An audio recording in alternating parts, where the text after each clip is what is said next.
O conteúdo que você vai ouvir agora é viabilizado por uma empresa que já está muito bem posicionada nos negócios digitais e é o momento dela começar a colocar o seu negócio no mundo digital, seja para vender produtos online, para anunciar o seu serviço.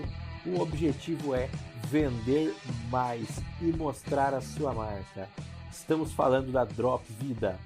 E agora vamos lá, vamos ao que interessa, porque eu não estou aqui à toa, hoje eu vim a negócios. E hoje eu vou trocar uma ideia sobre negócios com uma pessoa que tem uma carga muito grande para falar de desenvolvimento de pessoas. E através disso, como que se desenvolver pode te ajudar dentro dos seus negócios e onde você pode buscar a fonte desse conhecimento. A pessoa que eu estou trazendo aqui hoje é mundialmente reconhecida. Dentro do Brasil, por exemplo, ela não tem mais para onde crescer. Se quiser, ela vai ter que ir para fora. Hoje eu converso com o Guilherme Amaral, da Dale Carnegie Training. Quer dar uns cumprimentos ao pessoal, Guilherme? Obrigado pelo convite, Pedro. Um prazer estar aqui contigo. Então, eu não sei se você está ouvindo que horas, né? Então, como dizia aquele político preparado pelo assessor, né? Bom dia, boa tarde ou boa noite. Exatamente, nesse sentido. Exatamente isso. Essa é a beleza do podcast, né? Sim, exato. As pessoas conseguem ter acesso a muita coisa importante na hora que é mais conveniente. Exato. Então, obrigado, prazer estar aqui com você. Eu digo que o prazer é todo meu, todo nosso, né? De quem está escutando tudo isso. E eu penso que para entender um pouco melhor qual a importância da Dale Carnegie hoje, é muito bacana a gente começar com a sua história com a Dale Carnegie.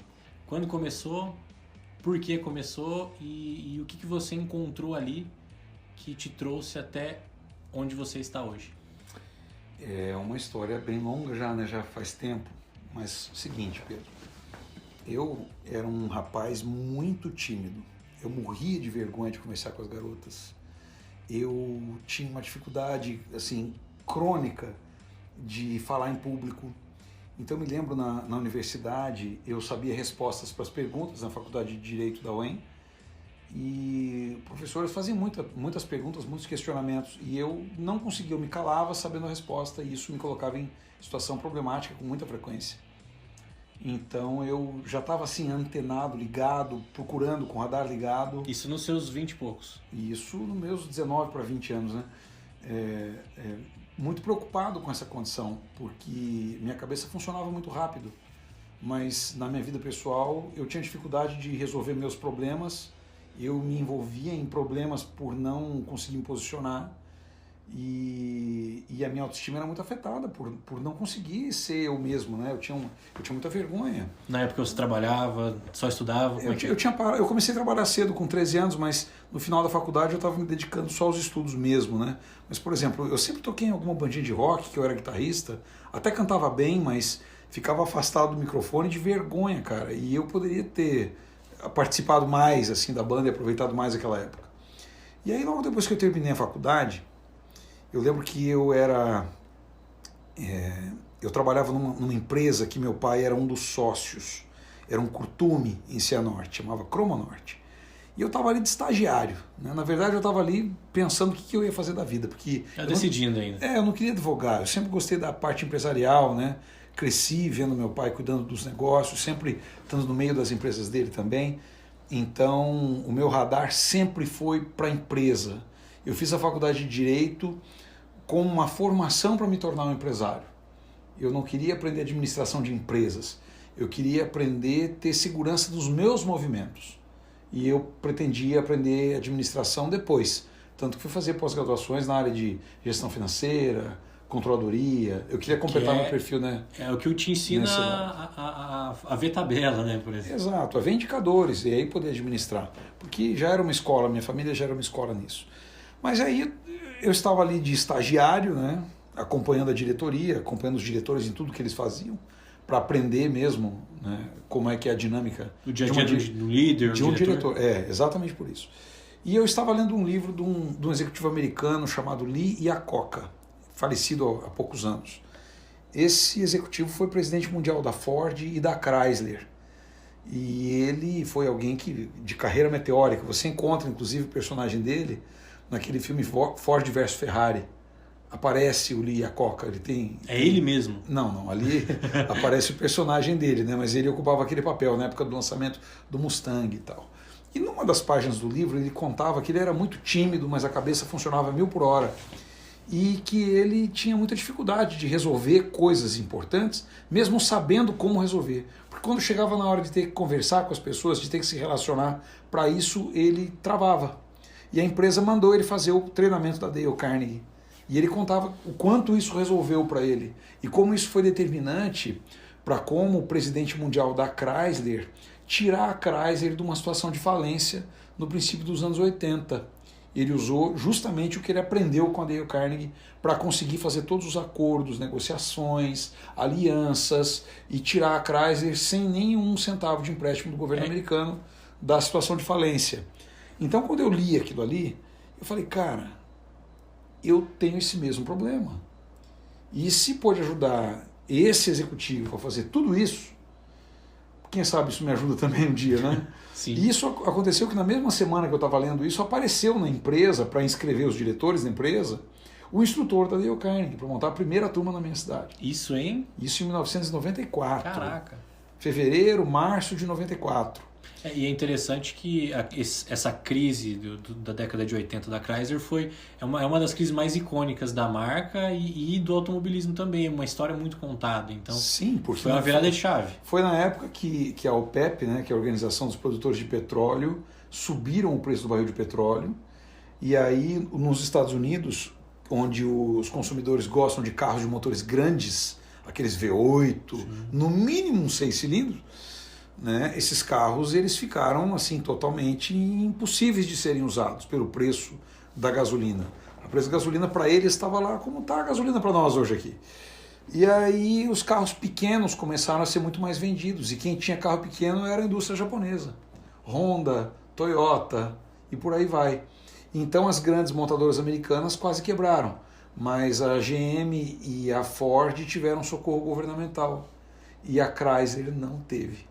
Então ele teve que se desdobrar, montar uma força-tarefa, e tudo que ele aprendeu na Dale Carnegie em termos de controle emocional, habilidades de relacionamento, de comunicação, liderança, foram determinantes para ele ter sucesso nesse projeto.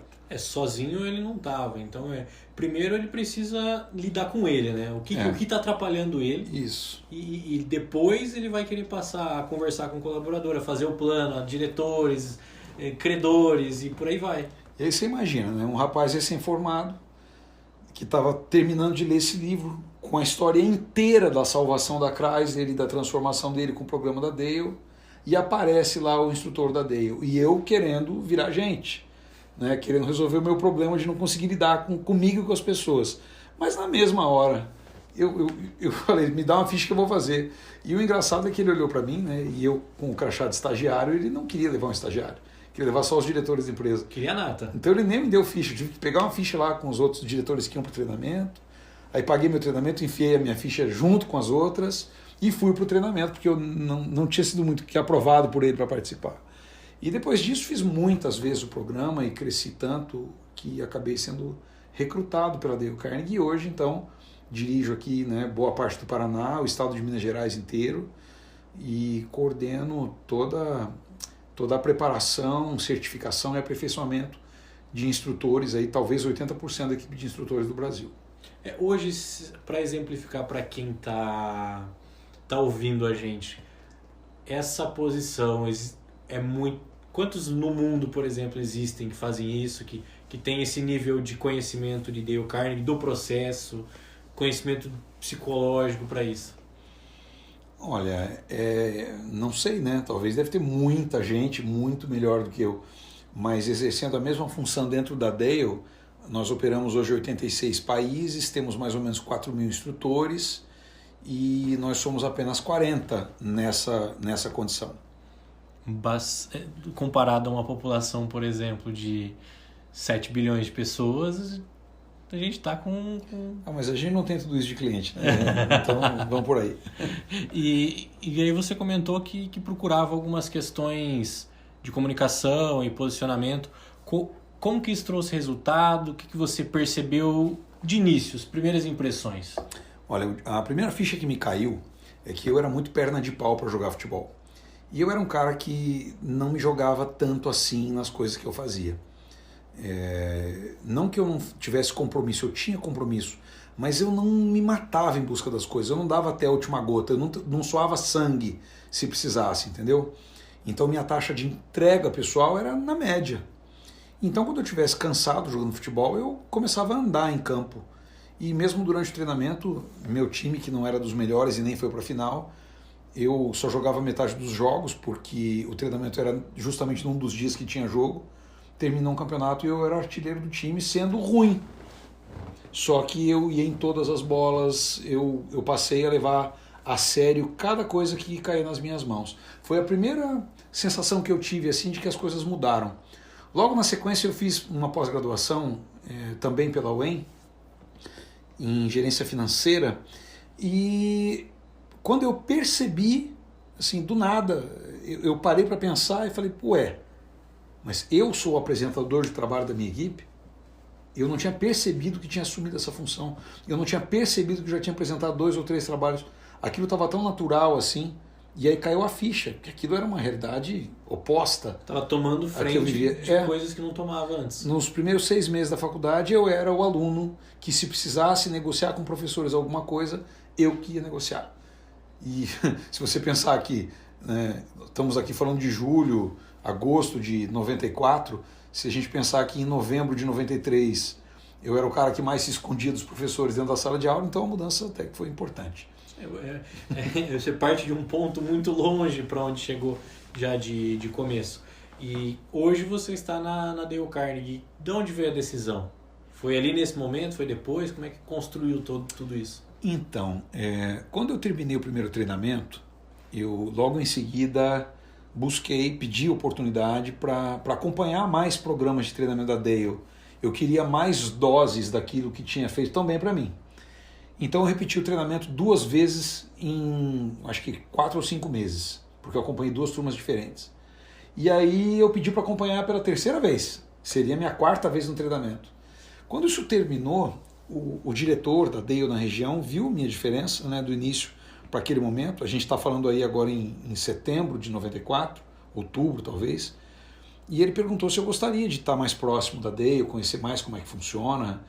E eu parei para pensar e falei, caramba, esse negócio valeu 50 vezes mais do que eu paguei, né? Claro que eu quero. E aí me inscrevi também para outros programas da Dale e comecei a treinar já com a perspectiva de entrar na empresa. E 2 anos depois, em junho de 96, eu fiz a minha certificação então como instrutor da Dale Carnegie e comecei a trabalhar como instrutor, realizando o treinamento, treinando as pessoas. Então, e isso era nas cidades de Cianorte, de Maringá às vezes, de Campo Mourão e de Moarama, essas cidades principalmente. E eu fiquei como um instrutor em tempo parcial na Dale Carnegie por 3 anos. Tempo parcial, meio período? Não tinha um período, né? Eu simplesmente era designado para entregar turmas que a empresa tinha montado, tinha preparado. Então, se por exemplo em Campo Mourão se formasse um grupo de pessoas para fazer o treinamento, eu iria até lá uma vez por semana, no dia designado, e fazia o treinamento acontecer. Fiz isso muitas vezes em Campo Mourão. Tem muita gente boa em Campo Mourão que eu preparei nessa época. A empresa vendia e você ensinava. Exato. Eu era contratado para isso. E aí, quando terminou o ano de 98, o diretor aqui da área, ele pretendia morar nos Estados Unidos, queria trabalhar com a Dale Carnegie de lá. Tanto que ele foi e voltou só 12 anos depois. E aí, então, eu assumi a direção da empresa aqui no noroeste do estado. E foi um período bem complicado, porque eu nunca tinha vendido nenhum palito de fósforo. Eu tinha que assumir uma equipe de vendas. A equipe também saiu, assim, logo que eu entrei, a equipe inteira saiu, eu fiquei sem ninguém na equipe. Te abandonaram. Tive que montar a empresa a partir do zero. Eu tinha apenas outros 2 instrutores que também trabalhavam somente em tempo parcial. Então a minha equipe era a administrativo-financeira e eu. E a partir disso eu tive que montar uma empresa. E em 18 meses nós estávamos em 2º lugar de produção no Brasil. Caraca. E agora, sendo um pouco mais específico, entendendo a história, fica mais fácil retratar como como é possível fazer esse processo evolutivo. E tendo uma pessoa, por exemplo, você antes do treinamento, como que a Dale Carnegie traz essa evolução para as pessoas? Como é que isso reage dentro dela? Bom, na minha cabeça isso é muito simples, né, Pedro? Mas é porque faço isso o tempo todo. Mas eu fico pensando assim, vamos falar aqui de você um pouco, tá, Pedro? Eu vou reverter os papéis aqui, se você me permite. Pode. Eu sou acostumado a fazer esse tipo de coisa, tá? Mas assim, imagina que você tem um objetivo e esse objetivo é o que faz teus olhos brilharem. É o que o Pedro, quando garoto ainda, antes de entender o quanto a vida é dura, né? Com seus 16 anos por aí. Na sua pequenez de adolescente. Que ainda está na ingenuidade da adolescência. Esse adolescente tinha um sonho. E esse sonho depende de um Pedro que vai se tornar um adulto muito forte. Do contrário, vai ter que abrir mão de boa parte desse sonho. E aí, quando a gente vai para a faculdade, né, enfrenta o mercado de trabalho, depois sai da faculdade, você vê que aquilo estava mais para um delírio. E que o sonho é uma coisa tem que ser mais realista. Aí você começa a ter metas mais realistas. Tem que trazer mais para o chão. E o problema é que a maioria das pessoas ela não consegue mais tirar nenhum pé do chão. É totalmente realista. Totalmente realista. E aí a ousadia acaba. E a maioria das pessoas vive numa média. E o que está na média é o que é medíocre. É medíocre por causa da média. Sim. E a pessoa se acostuma com aquilo, se anestesia com aquilo, faz uma área de segurança com aquilo. Dentro da área de segurança ela tem uma zona de conforto, que é o que exige menos esforço. E aí essa pessoa ela desenvolve ferramentas, habilidades, conhecimento para operar essa realidade que para ele está adequada, porque ele olha para o lado e vê que os amigos estão mais ou menos naquele ritmo também. Ele olha para os pais e vê que os pais também têm aquele ritmo. E então ele fala que está tudo bem ter aquele ritmo. E é esmagadora a maioria da população. Talvez alguém que esteja ouvindo a gente agora. E aí essa pessoa, ela quando consegue passar um pouquinho aquele plano, ela se considera bem-sucedida. E até se vai e desce. Muita gente consegue isso. E se vai e desce. Mas foi um pouco acima do que poderia. E está muito, muito distante do que poderia ter sido. Quando uma pessoa vem até nós, ou é indicada para nós, o que a gente faz, Pedro, é entender como é que deveria ser a realidade dessa pessoa. Não é como é como deveria ser. Como deveria ser a empresa. Que metas a empresa tem, que metas a pessoa tem, que objetivo ela tem, o que faria ela feliz e realizada, que propósito ela tem na vida. Ela está trabalhando de um jeito que vai cumprir esse propósito? Ou está se afastando do seu propósito, mas precisa fazer isso para sustentar os filhos? Será que não tem como trazer propósito para isso que a pessoa faz hoje? Será que não tem como resgatar o brilho nos olhos? Será que não tem como fazer essa pessoa ter vontade de sair da cama de manhã porque ela se sente bem sendo quem ela é? O que mudaria se essa chave virasse? Você entende? Então a gente ajuda as pessoas a enxergarem o que nós enxergamos dentro delas, no limite da capacidade que ela pode ter. E aí, depois de desenhar o que seria assim, o ideal para ela, o que ela de fato gostaria, se isso se alinha às necessidades que ela tem, se isso ajudaria a priorizar aquilo que é necessário na vida dela, a gente consegue ter uma ideia de qual seria o retorno financeiro, inclusive, que essa pessoa teria se treinasse conosco. Então é tudo um projeto. É um projeto, exatamente um projeto. Qual seria o projeto que levaria essa pessoa a viver numa trilha que a levaria para o lugar onde ela de fato ficaria feliz, contente, satisfeita? De onde ela está hoje. Exato. Para o que ela pode ser. Só que aí vem um problema, né? Porque sonhar, todo mundo sonha, mas daí acorda e coloca os pés para fora da cama e vê que o piso é frio. O que está faltando em termos de mentalidade, em termos de percepção, em termos de capital emocional, em termos de condição de lidar consigo mesmo e com as outras pessoas? Será que essa pessoa consegue ter uma comunicação tão apropriada e capaz que a ajuda a ter a credibilidade que ela precisa para vender, para comprar, para transacionar, para ter crédito, para que as pessoas queiram fazer negócio com ela, para que ela avance, seja promovida, expanda seus negócios? Seja bem visto pelos colaboradores. Também. Crie um bom ambiente, seja alguém que não é estalando chicote que consegue resultado. É alguém que consegue ter as pessoas junto consigo no próprio projeto. É alguém que usa de liderança. Não estou falando daquele ícone de líder inspirador, romântico. Não.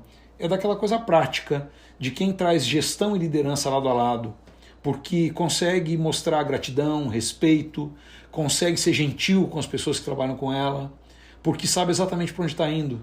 E sabe onde está indo porque tem clareza. E tem clareza porque tem confiança de analisar a situação. E tem essa confiança porque não é afetado pelo estresse, por ansiedades e por preocupações.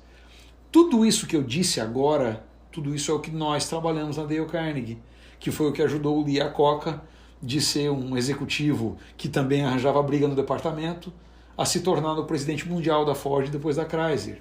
E tem uma frase dele no livro que eu não esqueço até hoje. Ele dizia o seguinte, que para ele é uma sentença de morte quando alguém faz o seguinte comentário. Pois é, aquele rapaz lá tem dificuldade com pessoas. Para ele, aquele rapaz lá está morto. Assinou a condenação. Porque na empresa dele não tem gatos, cachorros, cavalos, papagaios, tem pessoas. Então, se ele não souber lidar bem com pessoas e prosperar junto a pessoas, ele está condenado. Então é isso que a Dale Carnegie faz, ajuda você a suprir o que te falta para lidar bem com você mesmo e com as pessoas, para que você consiga formar bloco de trabalho e os teus projetos sejam bem-sucedidos. Aí você olha para trás e vê que aquilo que parecia impossível nem te causou tanto investimento em termos de energia pessoal assim, porque você passou a ter a musculatura necessária para isso. Você passou a ter um entendimento de negócio para isso. Vira uma coisa natural. Você passou a ter percepção para isso. Então você é isso. E quando você é uma coisa, agir de acordo com o que você é muito fácil. É natural. O fazer fica natural. E quando o fazer fica natural, os resultados ficam praticamente impossíveis de não acontecerem. Eles ficam inevitáveis. É inevitável ter o resultado. E quando você falou do Iacocca, eu lembrei, aí algo mais recente, do Simon Sinek, que fala que as empresas são formadas por pessoas. Os clientes são pessoas. E se você não entende de pessoas, você não entende de negócios. É bem isso. E hoje, você comentou que ao longo da sua história você foi treinando vários treinamentos, participou de várias turmas dos mesmos. Como que a Dale pode atuar dentro do patamar completo de uma empresa, por exemplo? Pegar verticalmente e ir da diretoria até a ponta. Exatamente como você falou, da diretoria até a ponta. O que nós não fazemos? Nenhum tipo de treinamento técnico. Então, eu não vou ensinar como operar uma máquina, eu não tenho como treinar uma pessoa para fazer um roteiro, um processo administrativo.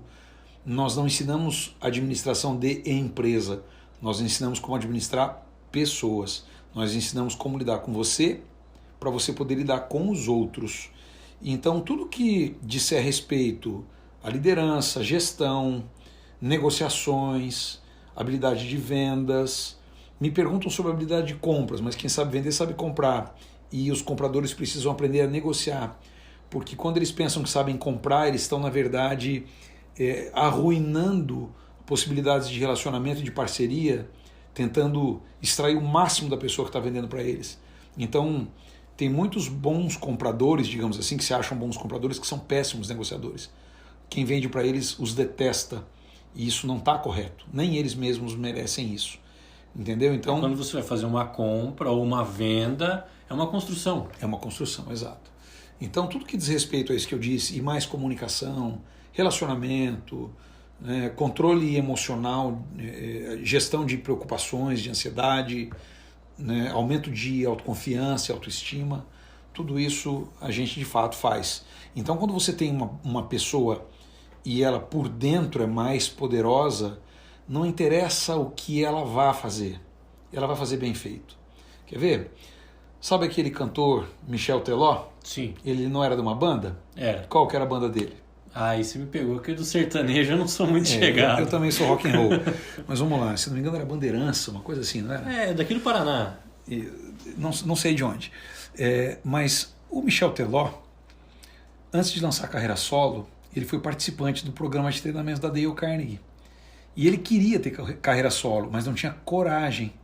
E aí ele fez um projeto conosco para ter sua carreira solo.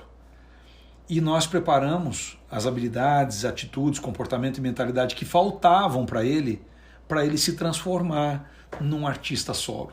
E o resto da história não precisa ser contada. É pra ficar em resumo, né? Para que ele se transformasse no milionário que ele é hoje. Para muitos o milionário, para outros a imagem da carreira solo vai valer mais a pena. O maior susto que eu tive na minha vida na Dale Carnegie, sabe, Pedro, foi em agosto de 2012. Eu visitei a sede da Dale Carnegie em Nova York. E lá eles têm um lugar que eles chamam Heritage Room, que é a sala do legado, da herança da Dale Carnegie.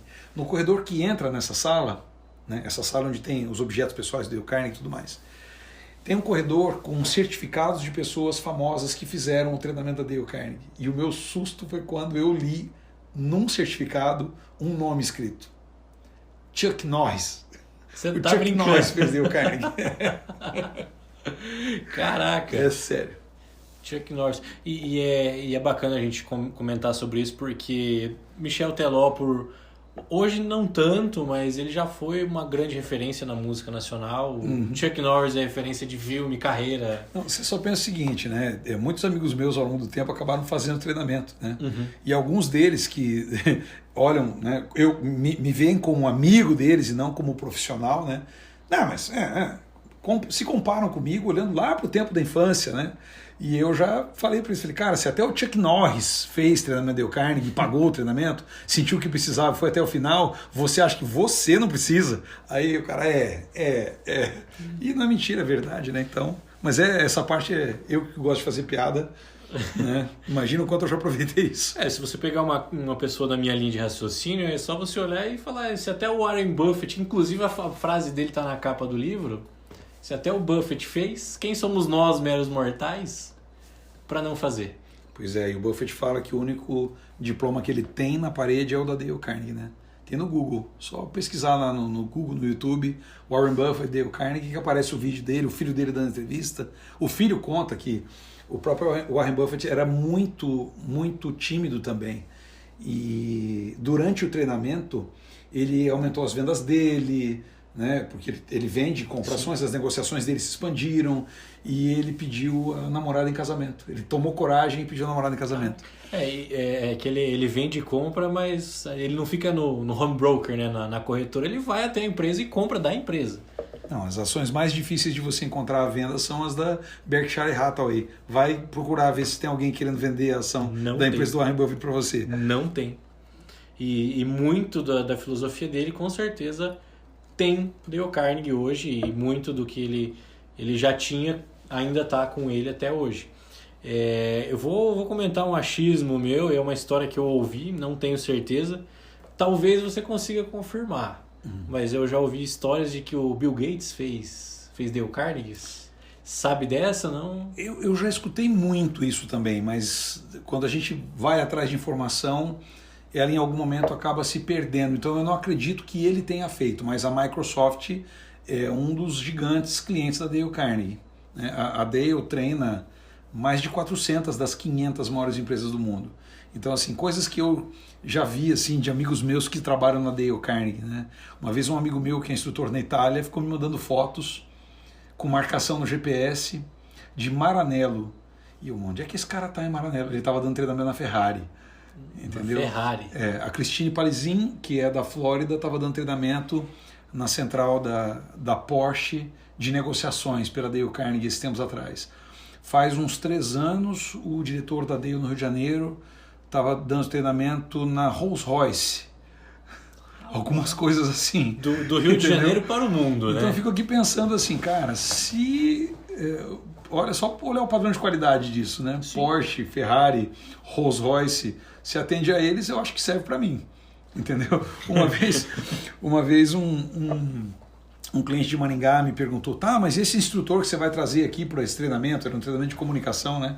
E eu trouxe um instrutor que tinha morado um tempo nos Estados Unidos, né? Este instrutor tinha treinado 6 meses antes a diretoria da Boeing, inclusive o CEO da Boeing. Então eu só virei para esse meu cliente de Maringá e falei, bom, quem vai treinar você é o mesmo instrutor que treinou o CEO da Boeing no mesmo programa, com o mesmo manual, só que em vez de inglês em português. Tá bom, eu acho que deve estar suficientemente bom para você. Ele deu risada, fechou a inscrição na hora. Entendeu? Então, assim, o bacana da Dale é que o que as empresas mais desenvolvidas do planeta exigem em termos de treinamento está à disposição de qualquer pessoa numa turma aberta a público. É rigorosamente o mesmo treinamento entregue pelos mesmos instrutores. Então, se eu treinar hoje Cianorte, Paraná, e fizer o mesmo treinamento Nova York, que é a sede, certo? Sim. Faço o mesmo em Nova York. Eu vou ver a mesma coisa. O que vai mudar é como eu estou trabalhando aquilo naquele objetivo que eu coloco ali. Não, vai mudar o idioma só, porque pode ser que você queira confirmar e tenha o mesmo objetivo. Tem um exemplo, a Stone Pagamentos é minha cliente. Certo. É uma conta nacional aos meus cuidados.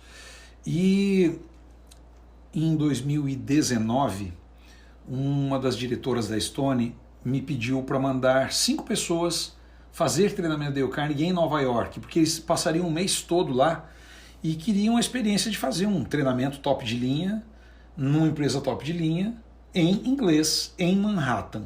Bom, numa cidade top de linha. Exato. Então, o escritório da Dale lá em Nova York é perto do prédio da ONU, na Quinta Avenida.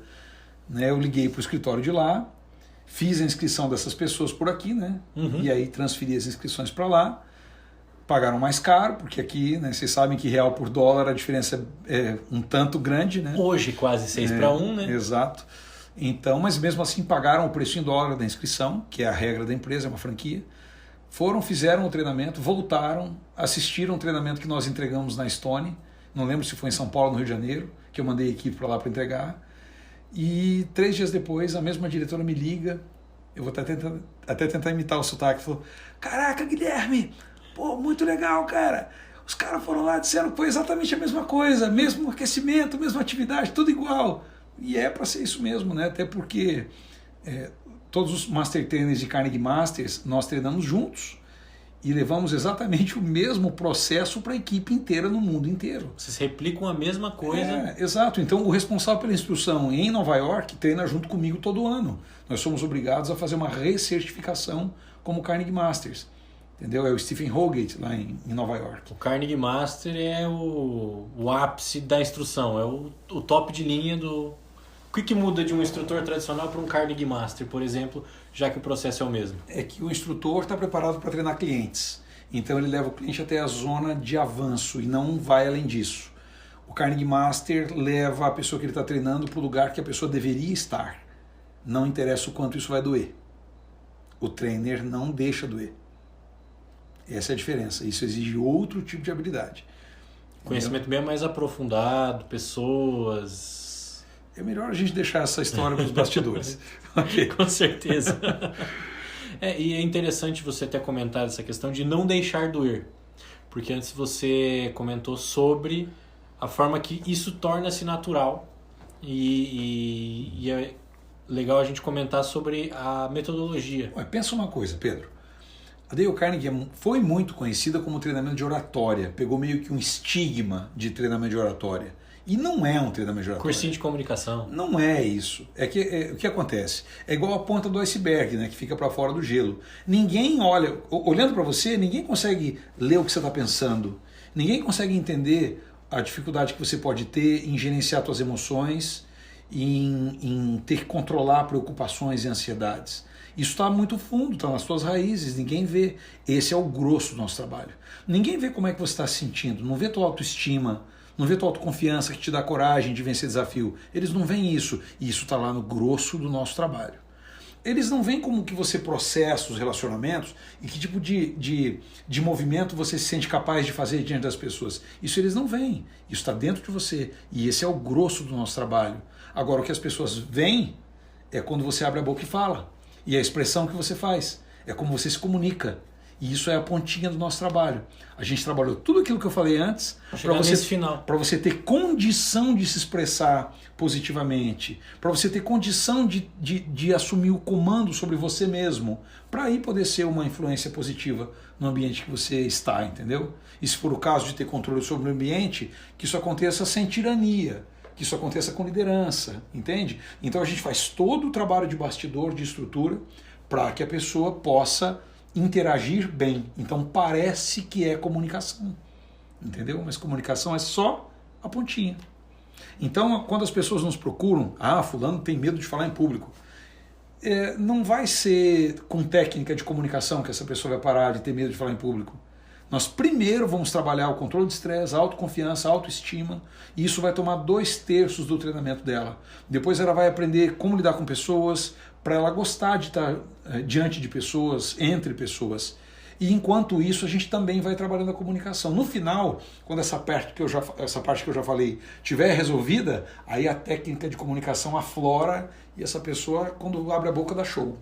Entendeu? Entendi. Então, no fundo, não é tanto a comunicação em si que vai afetar como ela vai falar com as pessoas em si. Por isso que a gente consegue ajudar qualquer pessoa que tenha medo de falar em público. E ela faz o treinamento e não se sente constrangida. É agradável para ela, porque ela constrói autoestima em todas as sessões. Ela reduz a ansiedade a cada sessão.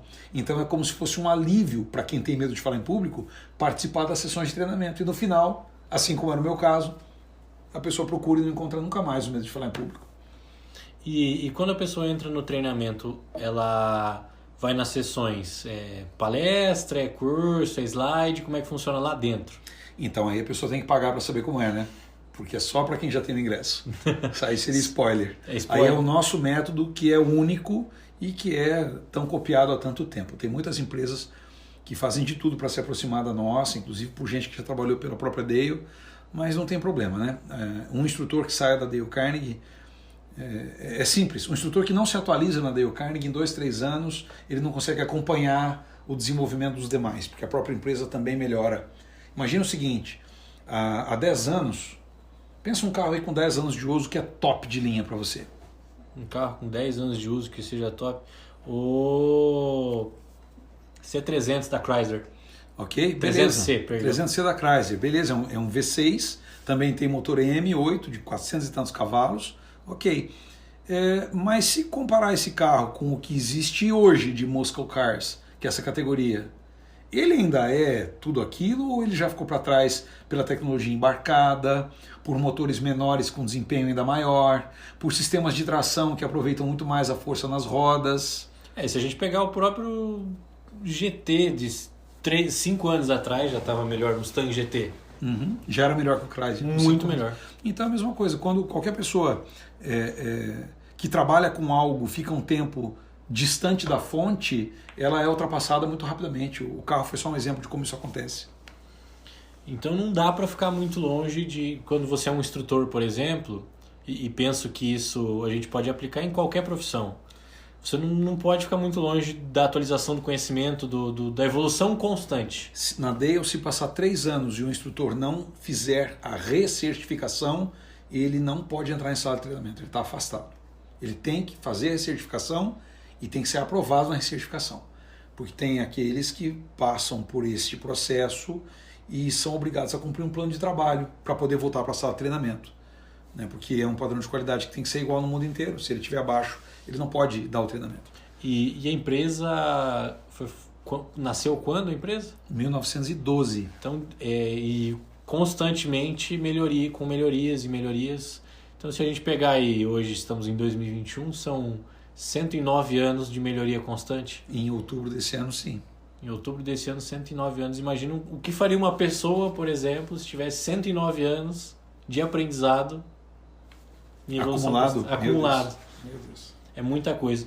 E uma coisa que eu já ouvi... É aquela história, né? A gente fica sempre pensando assim, se eu soubesse disso antes. Se eu pudesse voltar no tempo, sabendo o que eu sei, com o comportamento que eu tenho, com a maturidade que eu tenho hoje. É muito caro quebrar a cara para aprender. E a vida exige isso de nós. E muitas vezes um programa de treinamento como esses da Dale faz com que você tenha acesso a genialidades que milhares de pessoas contribuíram. Você adquire e absorve tudo isso. E aí tem gente que fala, mas eu vou ler os livros. Tudo bem, meu caro. Experimenta, então, ler um livro sobre artes marciais e vai na rua arranjar briga. Experimenta ler um livro sobre pilotar um avião e vai no aeroporto e decola com o avião, vê se você consegue. E se você consegue aterrissar, caso tenha podido decolar. Entendeu? Pega uma pessoa que não aprendeu a nadar, manda ele assistir um vídeo no YouTube, como é que faz para nadar, se joga numa piscina funda, tá entendendo? Então, coisas importantes que você não pode brincar com a vida. Quando tem um especialista do teu lado, enquanto você pratica, ele te corrige num ambiente de segurança, e aí você ganha aquilo para você, aquilo é transferido, você incorpora, você se torna algo maior e melhor. Entendi. E dentro dessa evolução, até que você comentou, existem os livros. Esses livros foram eles que depois de Dale Carnegie escrever, surgiram o treinamento, ou o treinamento originou os livros? Qual que é o processo? Você foi bonzinho na pergunta, porque essa resposta você já sabe. O Dale Carnegie já estava dando treinamentos há 25 anos quando escreveu o primeiro livro. Ele nem queria escrever. Um dos editores da Simon & Schuster foi participante num programa de treinamento, viu o caderno com os princípios de relações humanas que ele entregava e acabou persuadindo o Dale Carnegie a fazer daquilo um livro. Ele fez, abriu mão de boa parte dos direitos, porque ele não achava que ia vender, e o livro vendeu 1 milhão de cópias em 4 meses, em 1936. A informação nem era tão fácil. Não tinha Amazon, não tinha Mercado Livre, não tinha tráfego Saraiva, pago na internet. Nada, nem internet, nem nada disso. Né? Nem televisão não tinha praticamente, né? Tinha rádio. E o livro vendeu 1 milhão de cópias em 4 meses, meu caro. Você imagina o que é isso? O livro para vender tudo isso, tá aí, só uma ressalva, dessa história eu não sabia. Mas é que assim, o Dale Carnegie inventou a indústria do treinamento de soft skills.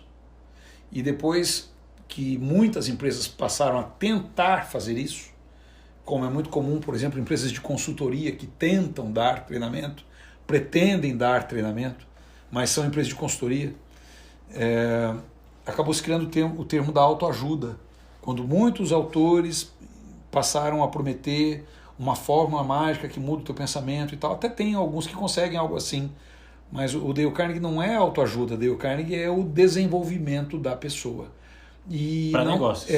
Exato. Ou para negócio, para vida, para viver bem, para ter um bom relacionamento, para ter dignidade, para prosperar pelo caminho reto. É para não ter que levar vantagem em tudo, não ter que ser esperto para prosperar. É falando a verdade. Dale Carnegie funciona nas mãos de quem tem integridade. Se não tem integridade, essa pessoa se perde rápido. Por isso que a gente sempre entrevista quem vem para o treinamento.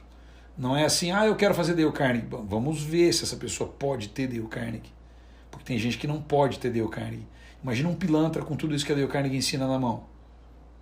Eu já ouvi algumas histórias de casos aí que deram errado, mas aí a gente entra muito na questão dos valores da pessoa. Passou no Fantástico, aquele Charles Manson. Charles Manson, exatamente. Ele leu o livro Como Fazer Amigos e Influenciar Pessoas, entendeu como é que é o mecanismo de relacionamento. Ele é um psicopata. Psicopata normalmente tem o QI assim, explodido de tão alto, né? E ele fez daquilo um plano maquiavélico para manipulação. Entendeu? Ele é manipulador. Dale Carnegie não é manipulador. Mas ele se valeu de maneiras de ter conexão com as pessoas para colocar a bandidagem dele em prática. E aí fez aqueles crimes todos na Califórnia, aqueles assassinatos.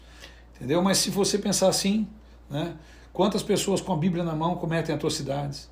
Quantas pessoas assim, com algo muito valioso na mão, né, hoje em dia até com a Constituição na mão, fazem a gente pagar muito caro a nossa vida. Com certeza. Entendeu? Então não é uma questão do método, é uma questão da pessoa. Por isso que a gente tem tanta preocupação com quem vem para os programas de treinamento. Da mesma forma que assim, qualquer coisa mal usada pode fazer mal. Um carro que para muitos é profissão, é meio de locomoção, é a forma de chegar até o trabalho, se mal usado, você pode sair atropelando um monte de gente e fazer realmente mal para os outros. É simples, né? Quantas facas, revólveres e espingardas será que estão presos?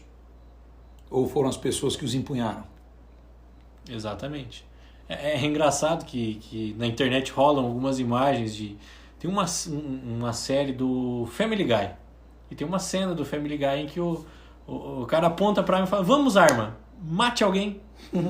É a mesma coisa que eu pegar um livro da Dale Carnegie e falar, vamos livro, manipule alguém, vamos técnica. E essas coisas mal usadas geram muita revolta também. Uhum. Como que a Dale hoje pode ajudar criando esses bons valores, por exemplo? Olha, é uma pergunta muito interessante, porque pensa muito bem. A gente vem de casa, a gente vem de berço com os melhores valores que as pessoas que nos criaram puderam transmitir. Às vezes a própria criança entende mal, às vezes ela não teve sorte, ela foi criada numa casa com pouca oportunidade e é muito triste quando isso acontece. Mas a criança tem aquele coração, em tese, mais puro. Quando uma pessoa não consegue encontrar meios, caminhos, passagens, possibilidades para sobreviver, para ter o mínimo de dignidade, exercendo os seus próprios valores, pode ser que ela se veja obrigada a improvisar. E nesse improviso, ela vai ganhando uma flexibilidade e cada vez ela fica mais anestesiada nessa flexibilidade, fazendo coisas que ela mesma sabe que não deveria. Daqui a pouco ela aceitar esse errado para ela. Exato. Daqui a pouco ela acostuma com isso. E está tudo bem fazer isso. E aí, quando ela sente que está tudo bem fazer isso, é porque os valores dela foram corrompidos. E aí vai ficar muito difícil um caminho de volta. Então, quanto mais cedo uma pessoa treina conosco, mais equipada ela está, desde a percepção, mentalidade, comportamento, emocional, até habilidades de comunicação e relacionamento, para ela dar certo na vida com os melhores valores que ela tem. Eu tenho gêmeas de 12 anos. Agora tem treinamento de Dale Carnegie para adolescentes. Agora não, há muitos anos, né? Nós trouxemos para o Paraná, agora no final de 2020. Minhas filhas participaram da primeira turma. Estrearam aqui no Paraná. Sim, entre as primeiras que fizeram. Eu não poderia deixar elas de fora disso. A idade mínima era 11 anos, elas já têm 12, como é que eu... Na verdade, elas começaram com 11, fizeram 12 em janeiro, entendeu? No meio do caminho. No meio do caminho. Então, foi a coisa mais valiosa que eu já pude dar para elas. Eu queria ter feito antes, fiz com 22, acho que fiz tarde, queria ter feito antes, 23, sei lá, 23 eu acho que eu tinha. Se você olhar a forma que você poderia ter chego nos seus 23, na sua carreira, na sua vida, poderia ter sido muito diferente. Não, é simples, se eu tivesse feito isso aí com 13, 14 anos, quantos porres eu não teria tomado em busca de anestesiar a minha vergonha, quantas brigas com amigos eu teria evitado porque eu teria sabido como mediar, como negociar, como entrar em acordo com eles, que tipo de estágio eu teria conseguido enquanto acadêmico de direito, com que professores, como eu teria engatado isso numa carreira jurídica, que advogado seria eu hoje, entende?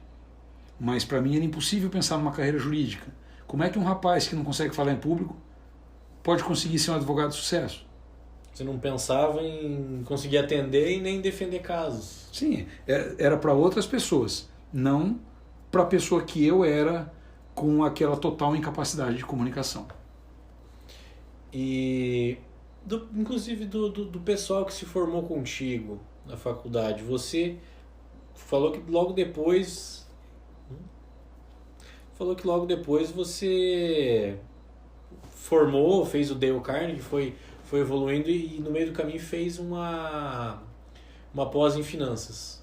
Esse pessoal, você percebeu alguma diferença assim logo depois em questão de trabalho, em desempenho, de quem logo saiu da faculdade sem essa preparação com você? Ninguém tinha essa preparação. E eu, de fato, por causa daquela timidez, aquela introversão, eu não tive sucesso fazendo amigos na universidade. Então eu não tenho hoje amigos da época da faculdade, que eu conviva, que eu converse com frequência, que eu acompanhe. Destoaram muito. Não tem. E de amigos de infância, o que você pode... Não, de amigos de infância eu tenho muitos, graças a Deus, mas a maioria deles são pessoas que meus irmãos mantinham a amizade. E eu convivia porque estava junto dos meus irmãos, porque eu não conseguia ter meus próprios, entendeu? Hoje tenho meus próprios amigos, claro, mas como que eu posso dizer isso? O Dale Carnegie ajuda a pessoa sem mudar a natureza dela, tá? Então não é porque eu fiz Dale Carnegie e treino tanto até hoje que eu sou o cara com a maior facilidade do mundo de fazer amigos. Não é bem assim. A minha natureza é uma natureza um pouco mais introvertida, um pouco mais sério, um pouco mais reservado. Então eu não sou um homem assim muito expansivo. Eu nunca pretendi ser isso. Nem fui em busca disso no Dale Carnegie. Eu apenas consegui fazer com que a mesma velocidade que eu processo as coisas dentro de mim pudesse ser protegida nos momentos em que eu me sentia mal. Eu consegui proteger minha autoestima, então eu não perco mais o autocontrole porque me sinto desrespeitado, como era antes, né? E então há uma harmonia entre meu mundo interno e meu mundo externo. Eu passei a ser uma pessoa plena e equilibrada depois disso. Então eu consigo ter sucesso nas coisas que faço, porque eu consigo enxergar qual é o meu papel, eu consigo ativar as pessoas ao meu redor, eu consigo enxergar a minha motivação e a motivação delas. E isso tudo mantendo minha característica de ser uma pessoa mais reservada, de ser uma pessoa séria. Você não deixou de ser você. Exatamente. Né? E você...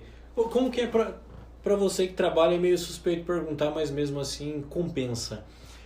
Todo dia você para, olha o princípio, olha a técnica ali, faz, ou já está natural, no começo você tinha que ficar revisando.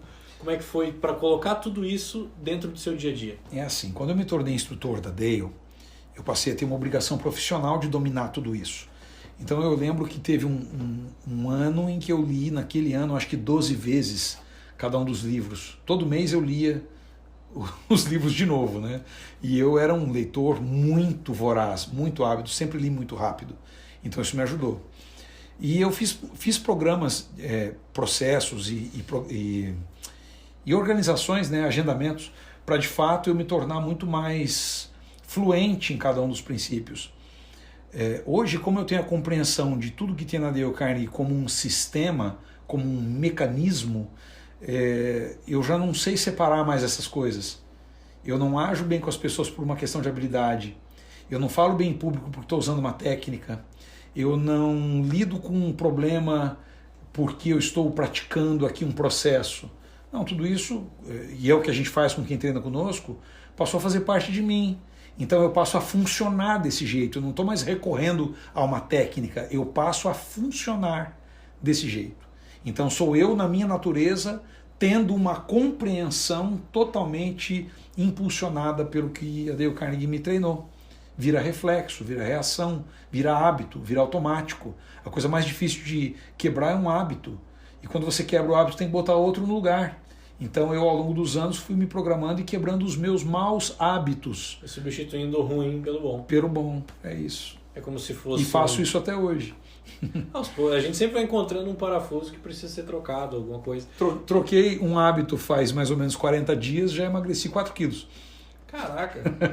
40 dias já substitui, são 28 dias, né? O processo para substituição de um hábito. 21 para quebrar, 28 para colocar um outro no lugar e mais tempo do que isso para nunca mais voltar atrás, né? Então eu vou me segurar bem um aninho cuidando disso aqui, que é para de fato não voltar para trás. Eu tenho até medo que as pessoas que estão me escutando aqui agora, Pedro, estão pensando assim, não, mas esse cara aí é meio doido, que robô. Não sou doido, cara. É muito simples.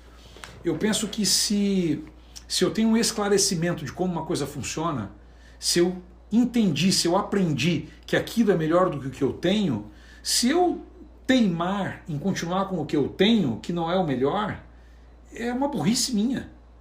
Insistir no erro. Sim, porque agora eu já sei que tem uma maneira melhor para eu viver, para eu fazer essas coisas. Então eu não tenho problema nenhum em mudar de ideia, abandonar aquilo que eu faço até hoje como hábito e adotar algo novo. Porque só não muda de ideia quem tem vergonha de pensar. Porque o orgulho de dizer, não, porque eu sou assim mesmo, para mim isso é a pior burrice que existe. Eu sou assim mesmo. Bom, então a pessoa ela tem uma incapacidade adquirida. Ela decidiu que tem uma limitação. Ela tomou a atitude de aceitar e assumir a limitação dela. Exatamente. E tem gente que ainda bate no peito e fala, eu sou assim mesmo. E como... Você sabe que no inferno de Dante ele descreve 7 círculos de purgação. Sim. A caminho da purificação. E o primeiro círculo é o orgulho. O primeiro dos círculos é o orgulho. O orgulho ele é a cegueira em relação às próprias falhas e necessidades. Então quando uma pessoa teme, diz, não, mas eu sou assim mesmo, isso é puro orgulho. É a primeira coisa que tem que ser quebrada, senão a pessoa não sai do lugar. Rapaz, que situação. E até se você pegar questão de orgulho, quando a gente olha para isso, é como se a pessoa fosse um copo de água e esse copo estivesse totalmente cheio, Ou cheio, blindado e à prova de bala. cheio, blindado e à prova de bala. Tenta colocar água num copo desse. O copo atira em você primeiro. O copo não deixa você abrir a torneira. Ele foge. Ele sai correndo. E quando a gente entra na atuação em cima de uma personalidade dessa, alguém que teve que assumir, acabou assumindo, perdão, esse orgulho, ela se limitou a não colocar novos hábitos e novas engrenagens e trocar aquilo que realmente não estava dando certo. Então isso vai atrapalhar nos negócios, vai atrapalhar em casa, vai atrapalhar em diversos ramos. Quando a gente fala de você, Guilherme, a gente fala aí do quanto você foi trocando hábitos, foi trocando engrenagens, trocando óleo para chegar onde está hoje. Entenda que a minha função na empresa me obriga a agir dessa forma, porque tem toda uma equipe de pessoas que é minha responsabilidade cuidar do desenvolvimento delas. Se eu não for exemplo naquilo que eu as dirijo, eu não tenho nenhum direito de estar na direção. Concordo contigo. Assumindo até essa linha de raciocínio, quanto uma pessoa pode se beneficiar nos negócios, por exemplo, de estar numa constante evolução? Então, se uma pessoa tem uma empresa, um grande escritório de advocacia, você que é do direito, ele está começando, ele começa a melhorar, começa a ver algumas coisas, até que ponto a pessoa consegue evoluir como advogado, por exemplo, e gerir um ou vários escritórios? Dá para usar isso? Meu Deus, abre tanto o leque, eu só fico pensando assim.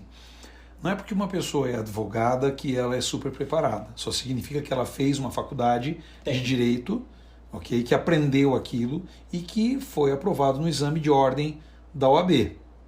Ok? Isso é um advogado. Para ele ter sucesso, depende. Ele pode escolher ser um advogado de bastidores. Ele vai trabalhar como técnico, ele vai ser alguém que redige peças, ele vai ser alguém que faz pesquisa, ele vai ser alguém que busca soluções jurídicas, vai ser alguém que compreende a lei, vai ser alguém que vai conseguir construir argumentos para que isso seja, então, peticionado, né, seja formalizado dentro do sistema da justiça. E vai ter um outro advogado que vai lidar com as outras partes, que é o advogado que vai cuidar de audiências. Que vai falar. Exatamente. Ele pode ser extremamente bem sucedido nisso. Ele pode ficar milionário com isso. Ele pode prestar serviço para muita gente com isso. E aí ele não tem que ter habilidade com ninguém. Simplesmente muita ciência. As pessoas vão atrás dele porque ele é bom. Exato. Agora, quantos que você conhece que são exatamente isso? Aí você me pegou. Entendeu? Agora, vamos lá. O que é mais comum é um advogado que tenha um escritório, tenha seus sócios, e o que é mais comum ainda na nossa região é nós encontrarmos, assim, bancas de 3 a 5 ou 6 advogados. Então tem aquele que é mais especialista numa coisa ou em outra. Agora, imagina um advogado que ele não tem frieza, ele tem controle emocional. Ele sabe o momento de aplicar cada emoção, sabe? Gerenciar não é isso. Ele não é afetado pela pressão que as circunstâncias provocam. Então vamos supor que ele está numa audiência e o juiz é um juiz que precisa mostrar quem manda e ele é ameaçador com o advogado. Se esse advogado tem autoestima, autoconfiança e autocontrole em ordem, as ameaças do juiz não funcionam, as ameaças da outra parte não funcionam, porque esse advogado vai manter o seu autocontrole, a sua sanidade mental, o seu equilíbrio, a sua lucidez intactos. Ele continua funcionando com o cérebro no mesmo processamento. Ele não vai ficar sentindo assim em perigo. Não vai ficar em alerta. Não vai funcionar com ele o showzinho, entendeu? E aí ele vai conseguir mostrar assertividade. Pessoas agressivas não sabem como lidar com pessoas assertivas. Então, esse advogado sendo assertivo, ele toma o controle da situação inteira. As outras pessoas do ambiente que entram em desespero sem saber como agir com ele. E quando as pessoas entram em desespero, elas fazem um ciclo que a gente chama de ciclo da reatividade. Elas partem para o improviso, tomam decisões intuitivas na hora e erram, enquanto ele está ali firme, acertando na trilha. Elas saem igual uns tratores fazendo as coisas. Fazendo qualquer coisa. O que tiver na frente, eles... Alguns até fogem, acabam com a audiência, Entendeu? É aquela história, como você vai negociar com alguém e você está sentindo mal na negociação e você aceita sair perdendo para terminar logo a negociação. Para sair do desconforto. Exatamente. Então vamos lá. E esse advogado, além disso, ele ainda é bom de relacionamento, então ele transita nos melhores círculos, ele consegue, com esse autocontrole que eu já falei antes, mostrar uma segurança, uma firmeza, uma solidez que impressiona os outros empresários. Os outros empresários provavelmente vão querer tê-lo como seu advogado. E ele se relaciona bem. E se ele falar bem também? Porque tem início, meio e fim, porque ele é organizado, porque a mensagem dele... Infelizmente, a gravação com o Guilherme teve um pequeno problema técnico que vamos solucionar aqui agora. Estávamos falando sobre e se um advogado, com todas aquelas habilidades já citadas, falasse melhor? E se a mensagem desse advogado, que se desenvolveu de uma forma plena, ele conseguisse se expressar de uma maneira mais clara e entender melhor o problema do cliente e apresentar a solução de uma forma que o cliente também entenda, por mais das coisas técnicas jurídicas. E se além disso ele conseguisse fazer a gestão dos colaboradores e dos associados do escritório, ou ainda por cima, fazer boas relações com outros escritórios para terem parcerias e atenderem cada vez mais públicos diferentes e de especialidades diferentes. O que pode acontecer se tudo isso for colocado em um profissional só? A prosperidade de um profissional como esse vai muito além do que a gente está acostumado a ver, porque a grande maioria vai no improviso. Além disso, quero agradecer muito o Guilherme pelo podcast. Espero que a gente possa gravar de novo. Foi um prazer imenso e que continuemos desenvolvendo pessoas e novas habilidades em todos cada vez mais e que esse mundo se torne cada vez melhor com boas pessoas para se negociar. Muito obrigado por você que ouviu. Obrigado a Drop Vida, nosso viabilizador oficial. Até mais. Um forte abraço para todo mundo.